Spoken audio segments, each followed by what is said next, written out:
या युद्धामुळं जागतिक ऑर्डरमध्ये नेमकं काय बदल होऊ शकतात आणि तुम्हाला म्हणजे कशा पद्धतीनं सगळे परिणाम होतील?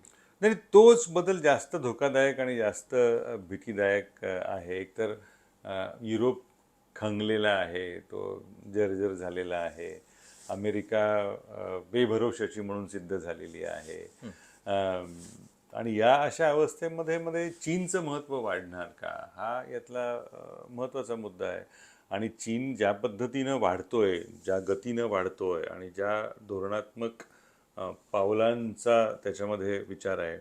आणि याच्यात एक मुद्दा आपण लक्षात घ्यायला हवा. म्हणजे मी हे युद्ध सुरू झाल्यापासून लिहिलं पण बोललो पण काही ठिकाणी की 14 मेच्या आत हे जग शांत करणं ही अपरिहार्यता आहे. आता 14 मेला काय होणार? ट्रम्प बीजिंगला शी जिनपिंग यांना भेटत आहेत. हो, बर.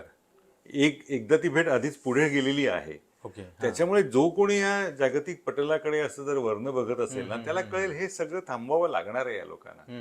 म्हणजे कुणाची काही इच्छा असो नसो वगैरे वगैरे. कारण 14 मेच्या आत जर शांतता प्रस्थापित झाली नाही तर अमेरिका आणि चीन हा मुद्दा आहे ना. आणि चीनशिवाय अमेरिका, अमेरिकेशिवाय चीन हे खरे यातले घर्षणाचे महत्त्वाचे बिंदू आहेत.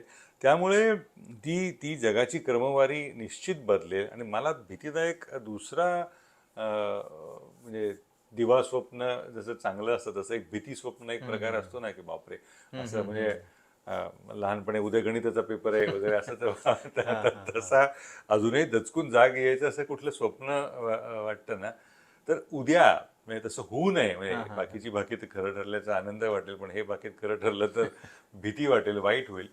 इराणमध्ये जर चीनने लष्करी तळाचा प्रयत्न केला, अच्छा, तर एक लक्षात घे, चीन हा भौगोलिकदृष्ट्या पश्चिम आशियापर्यंत आहेच. बरोबर. अफगाणिस्तानपर्यंत चीनच्या सीमारेषा आहेत. उद्या चीन पश्चिम आशियाचा भाग झाला तर काय होऊ शकतं, याचा विचार या निमित्ताने करायला हवा. होर्मुझ खाडी फक्त एक छोटासा इराण नाकीनं मानू शकतोय. तर अमेरिका विरोधात इराणला चीनची जर मदत मिळाली आणि त्याचा एक सहकारी जर पाकिस्तान असेल तर काय होईल, याचा जास्त विचार करायला हवा. आणि ही भीतीदायक अवस्था आहे. म्हणजे जग बदलतंय हे मान्यच आहे, पण हे बदल असे जर होणार असतील ना तर काळजी वाटते.